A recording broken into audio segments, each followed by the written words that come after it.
are some of the fastest men in the world. For 12 punishing hours, they will hurtle themselves in everything from MGBs to Ferraris around a 5-mile race circuit. For some, it will be nothing more than a 1,000-mile drive. For others, an important class victory.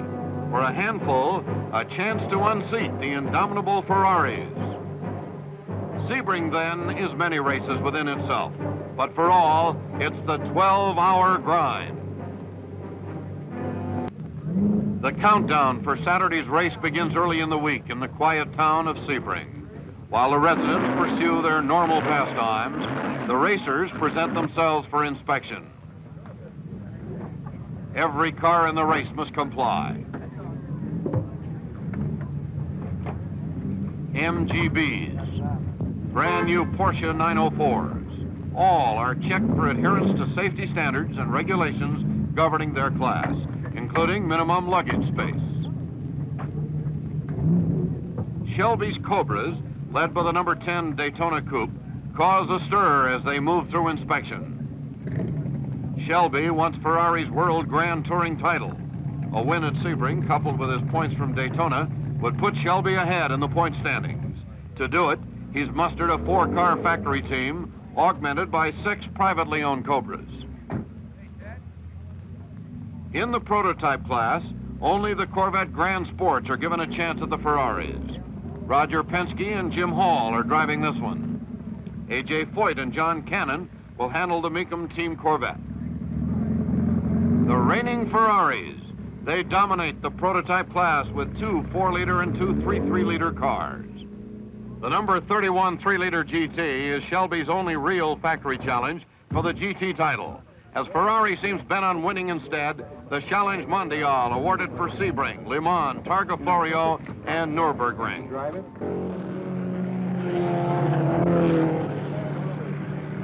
And now to practice.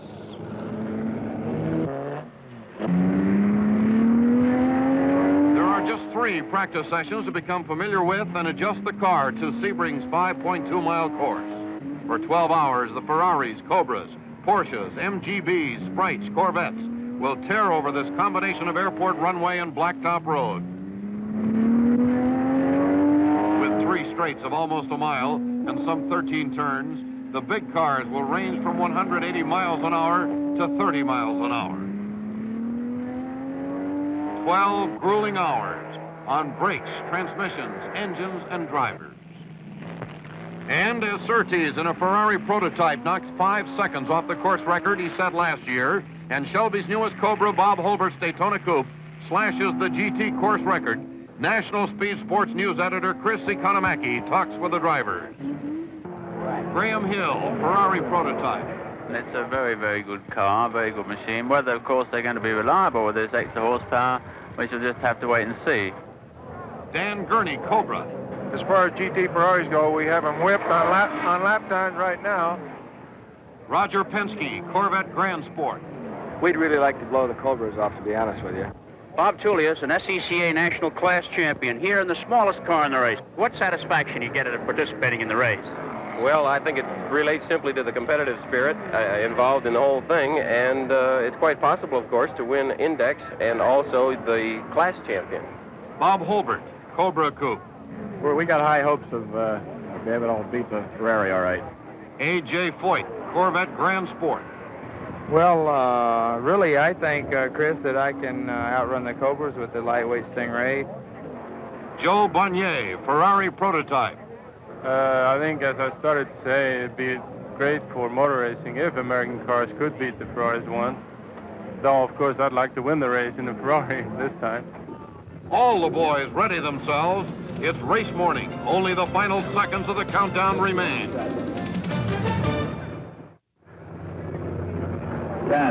9, 8, 7, 6, 5, 4. They've broken on 5, earlier than they've ever jumped the gun before. Penske gets away just in front of Holbert.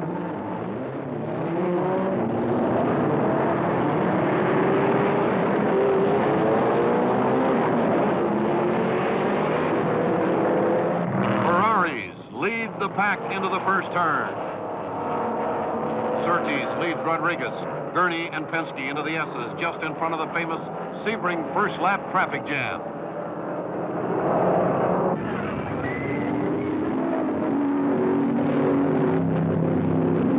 It's Rodriguez ahead down Warehouse Straight, but he can't make the turn. Surtees moves into the lead through Webster, Penske second. Rodriguez struggles back, but has dropped several places.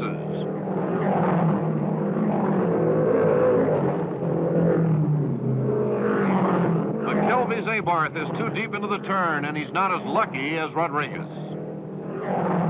It's Surtees and Penske on the back straight. Look at Penske move.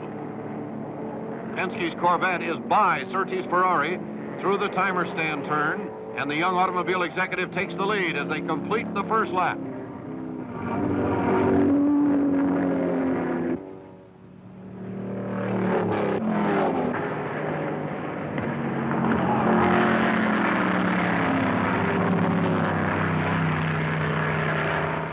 Paddy Hopkirk's left rear tire is blown. He just manages to keep control.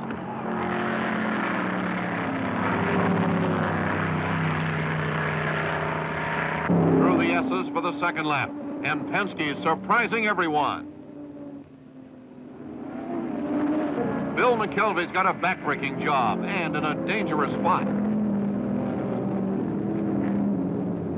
And now the Ferraris are double teaming Penske.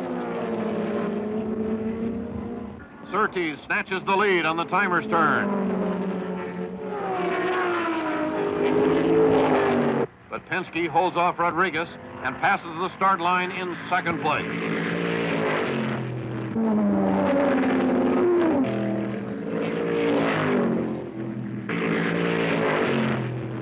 Here's the first Shelby Cobra running sixth with Dan Gurney at the wheel. Rodriguez has caught Penske on the turn and is now second to Surtees as they streak through the S's toward the hairpin.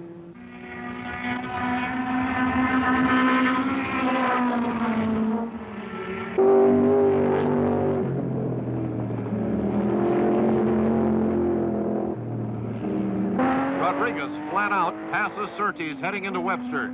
This is where he lost it on the first lap, but he's safely by. And it's Rodriguez, Surtees, Hill, Penske, and Scarpiotti through Webster. But starter Jesse Coleman has the black flag out for Pedro.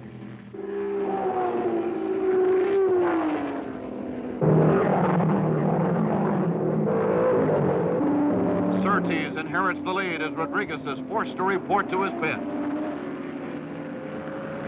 Rodriguez seems trouble-prone today.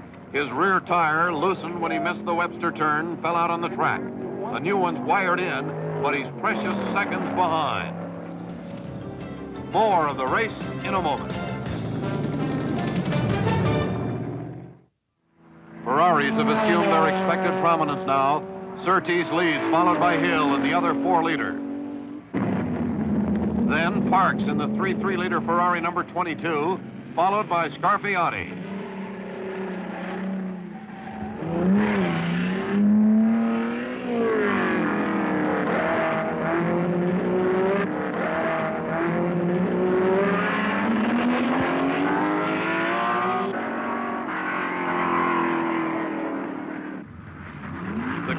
Underwood Porsche 904 is well at the top of the 2-liter machinery.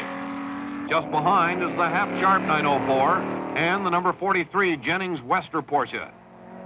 Joe Bozzetta's Porsche Le Mans is just behind its twin. More trouble for Rodriguez, and this time it looks final.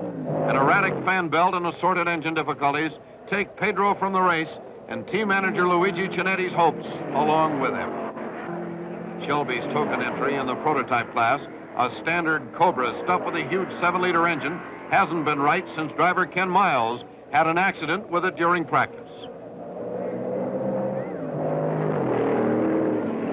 But the Gurney Johnson Cobra is running beautifully. First in Grand Touring and staying there with no trouble, handling well and showing great speed on the straights.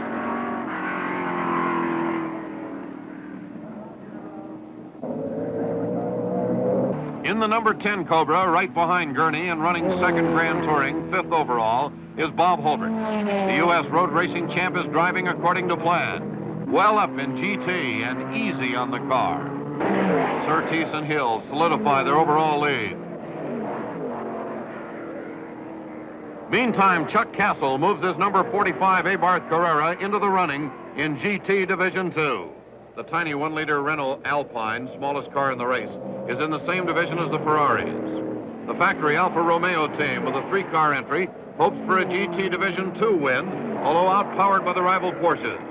The Leslie Dalton MGB, also running against the Porsches, is several laps behind now. Tom O'Brien's Ferrari is ablaze in the back of the course.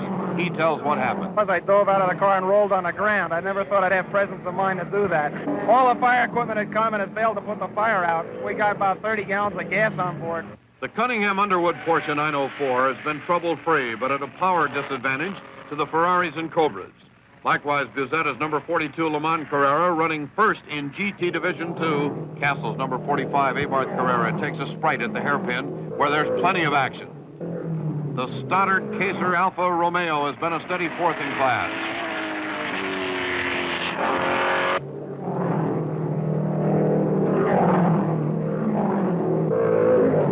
Third overall is Mike Parks in the 3.3-liter Ferrari. Parks, formerly a technician with Roots Motors in England, is now technical director for Ferrari in Italy, as well as team driver. He's competing here for his first major race victory.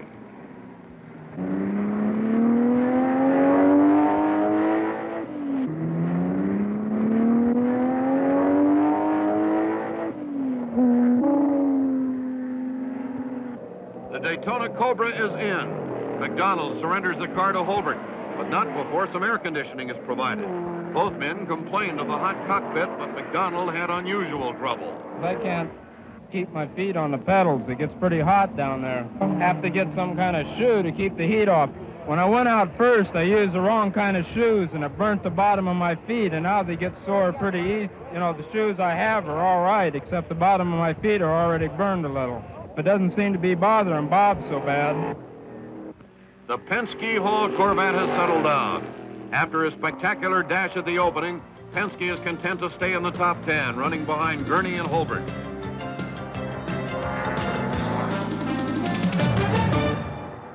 Penske and Hall have trouble. Their mechanics are taking a half shaft from a stock Corvette in back of their pit. The half shaft broke while Penske was out on the course. According to the rules, he must walk back with the needed parts, with a pit steward along to see that his mechanic does no more than advise, as Penske makes his own repairs. It'll be an hour-and-a-half delay. The overall Grand Touring Division race is all Cobra at the moment. The Gurney Johnson car is first GT, uncontested. A solid 4th overall behind the Ferraris.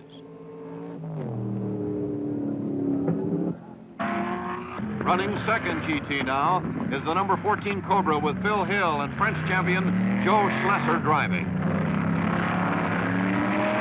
And Shelby, with his car's 1, 2, 3 GT, doesn't want anyone burning them up. Shelby's Ferrari opposition in Grand Touring is a factory entry driven by Carlo Abate and Luigi Cinetti's GTO driven by Piper, Gamino, and now Rodriguez. But both are overpowered by the larger engine Cobras. The race drones on. 15 of the 66 starters have dropped out. And now Phil Hill is in the pits. Scheduled to drive the prototype Cobra, he was moved to number 14 with Schlesser and helped put it in 6th place overall.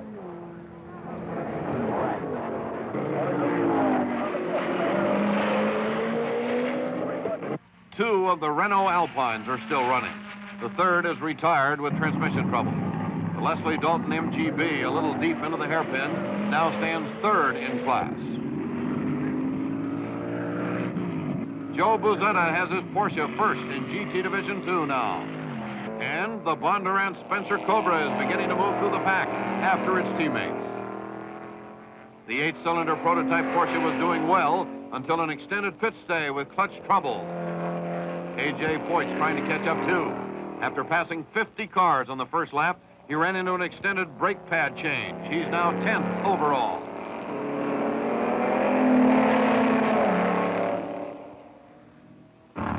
Up front, The Hill-Bonnier 4-liter Ferrari has taken the lead from Surtees late in the afternoon.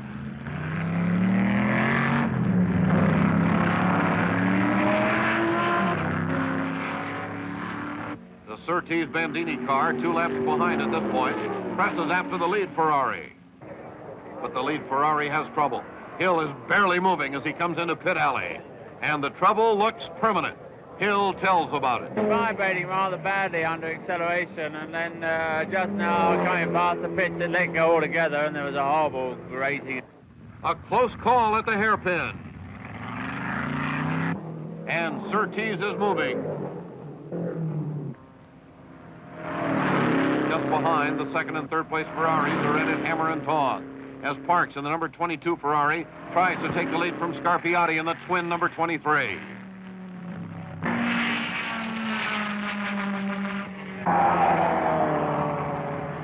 The sun slipping lower as the long day's journey turns toward nightfall and the dangerous final hours of the race. Shelby's Cobras are still running soundly. The Gurney-Johnson car is now 4th overall, 1st Grand Touring.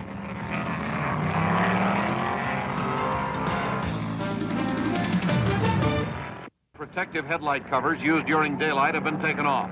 Lights are on now as night settles quickly and lap time slows somewhat.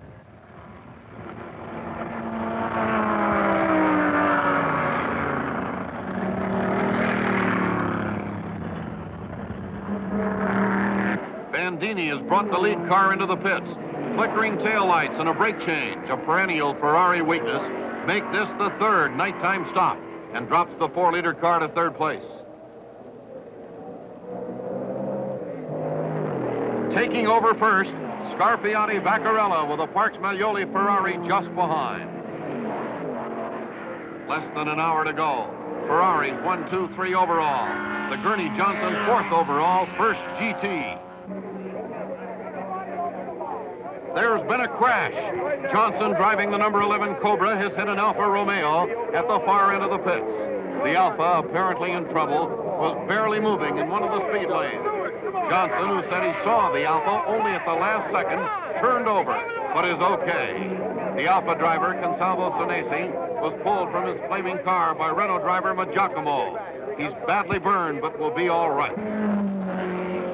Caution flag is out as the race continues into the last half hour. The Ferraris are being called in. The Surtees Bandini car, now 3rd, is followed in by the lead Ferrari, driven by Scarpiati and Vaccarella.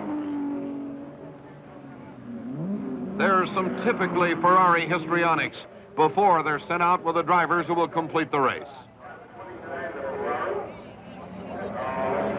Scarpiati and Vaccarella are 1st now.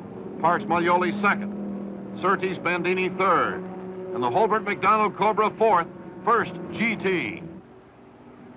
The lead car is in.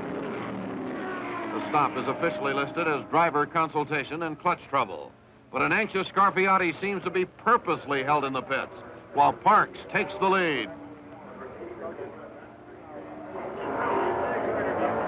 It's a 50-second lead with just under 3 laps remaining. In complete command from the beginning, the Ferrari manager has apparently decided who shall be his winning car and driver. And Mike Parks takes Jesse Coleman's checker to lead the Ferrari Blitz. Parks and co-driver Maglioli share the winner's spoils. Scarpiati and Vaccarella were 2nd. John Surtees and co-driver Bandini 3rd. But of greatest delight to the crowd was the tremendous Cobra performance. True to his hopes, Carroll Shelby whipped the Ferrari GTOs, taking the manufacturer's championship lead at the same time. Holbert and McDonald led the GT winners and placed 4th overall, 5 laps behind the winning Ferrari. Chris Economaki talks with Parks. When did you take the lead? Well, it was about 20 minutes from the end, I think. It was very much a matter of touch and go because I didn't know whether the other car had to make one more stop or not. And so we were both going pretty well hammer and tongs right until the end. You just have a big smile. This is your biggest victory in racing, is it not? Yes, it is. It's the first time I've won one of the major races. And how is your co-driver Umberto over there? Congratulations, Umberto. Thank you. And with a victorious Bob Holbert.